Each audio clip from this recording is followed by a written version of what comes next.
और इस खास शो में इस बड़े मुद्दे से जुड़े सभी सवालों का जवाब देने के लिए हमारे साथ तैयार हैं जी बिजनेस के मैनेजिंग एडिटर अनिल सिंघवी। रोज कुछ ना कुछ तो हम तैयारी करके जाते हैं अनिल जी, पर ये जो आउट ऑफ सिलेबस कभी कभी चीजें आ जाती हैं उसी से सबसे बड़ा इम्पैक्ट होता है। एक बार फिर से यही होते हुए दिख रहा है एसवीबी मामले में। तो सवालों की करूं मैं आपसे शुरुआत करिए जी। बिल्कुल। तो हुआ क्या है पहले तो ये बताइए सर। बेसिकली 2 बैंक डूब गए अमेरिका में, और पिछले शुक्रवार को एसवीबी और सिग्नेचर बैंक, इन दोनों बैंकों में दिवालियापन हो गया जी। और 2008 के बाद ये पहली बार हुआ है कि अमेरिका में कुछ बड़े बैंक डूबे, और अमेरिका के इतिहास में भी देखें जी तो ये दूसरा और तीसरा बैंक है सबसे बड़ा। दूसरे नंबर पर एसवीबी और तीसरे नंबर पर आपका सिग्नेचर बैंक। तो अब तक के जो डिफॉल्ट हुए हैं जो अमेरिकी इकोनॉमी में, बैंकिंग सिस्टम में जो बड़े बैंक डूबे हैं, उनमें ये दूसरे तीसरे नंबर पे। इससे आप अंदाजा लगा सकते हैं कि कितना बड़ा मामला है। एसवीबी अमेरिका के टॉप 15 बैंकों में आता है। तो उस लिहाज से आप समझ सकते हैं कि जो कुछ हुआ है वो ये अब तक की कहानी है। 2 बड़े बैंक डूब गए हैं और इन दोनों ही बैंकों को सरकार ने टेक ओवर कर लिया है।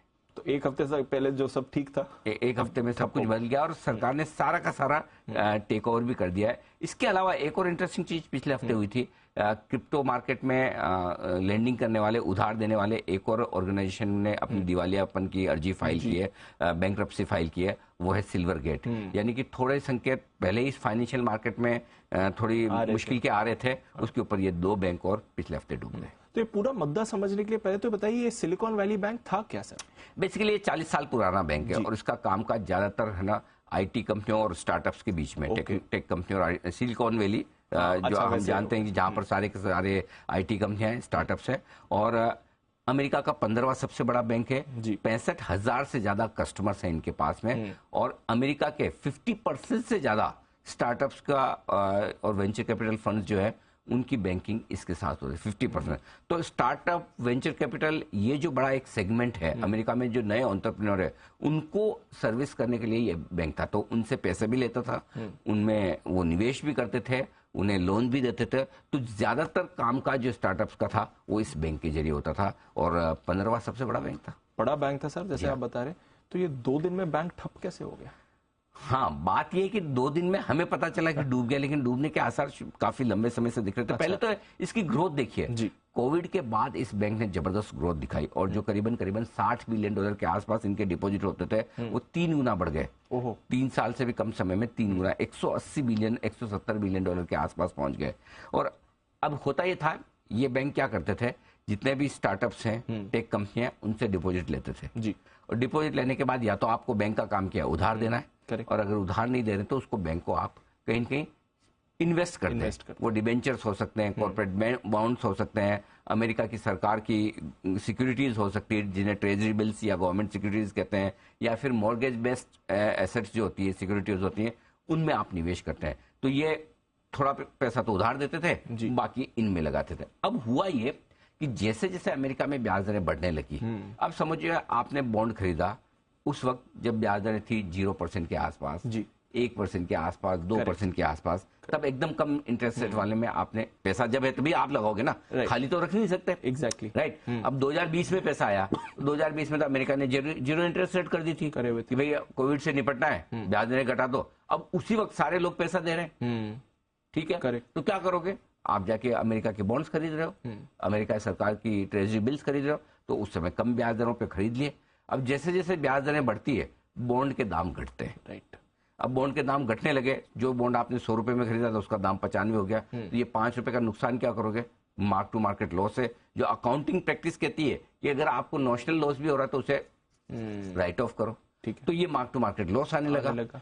अब बैंक ने गलती क्या की, जब भी इंटरेस्ट रेट्स बढ़ने वाला माहौल होता है तो आपको हेजिंग करके रखनी चाहिए कि अगर इंटरेस्ट रेट बढ़ गई तो मेरा जो पोर्टफोलियो मैंने कम लेवल पे इन्वेस्ट करके रखा है, कम ब्याज दरों में, उसमें जो नुकसान आएगा उसके सामने इंटरेस्ट रेट स्वैप्स वगैरह ले लूं, वो शायद इन्होंने पूरे नहीं लिए थे।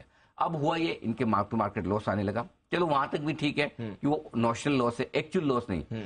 एक्चुअल लॉस कब होता है? जब इनके जो कस्टमर्स हैं, यानी कि स्टार्टअप्स और टेक कंपनियां, अब अमेरिका में जो रिसेशन के खतरे आ रहे हैं, धीमापन के खतरा आ रहे हैं, तो उन्हें पैसे की जरूरत है। तो जो डिपॉजिट रखे हैं, आप डिपॉजिट रखते हैं इसीलिए कि मुसीबत में काम आएंगे। Correct sir. अब वो आके इनको बोलते हैं भाई हमारी डिपॉजिट के पैसे वापस दो, धीरे धीरे उन्होंने पैसे लेने शुरू किया। पैसे कहाँ से लाएंगे? जहाँ इन्वेस्ट किए बॉन्ड्स में, अमेरिका की सिक्योरिटीज में, वो बेचना शुरू किए। तो अचानक से इन्होंने भारी भरकम $45 बिलियन के $21 बिलियन के बॉन्ड बेचे इन्होंने। अच्छा। और उसमें कर दिया करीबन $2.25 बिलियन का लॉस।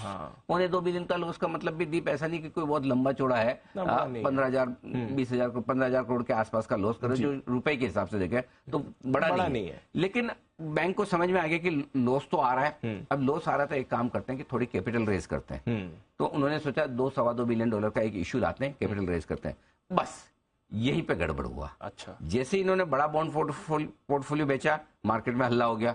अरे ये बैंक तो जोर से बेचा, इसको पैसे की तंगी है। ऊपर से ये बोले कैपिटल चाहिए। तो जो बच्चे कुछ लोग हैं, उन्होंने भी बोला भाई मैं भी मेरा पैसा निकाल लेता हूं। तो 170-180 बिलियन डॉलर की जो डिपॉजिट थी, उसमें से $45 बिलियन वाले एक साथ आ गए। पैसा निकाल लें। 25% लोग एक साथ एक ही दिन दे दो। अब ऐसा थोड़ी कोई बैंक जेब में लेके रखता है, वो तो नहीं बेचने ही पड़ेंगे। और मार्केट हो गया टाइट, तो ऐसे में बैंक उड़ गया सीधा कि पैसे देने को डिपॉजिट होल्डर को है नहीं। तो ये जो होड़ लगी एकदम सबके, डर लगा पैसे लाओ पैसे लाओ पैसे लाओ, वो सब हुआ।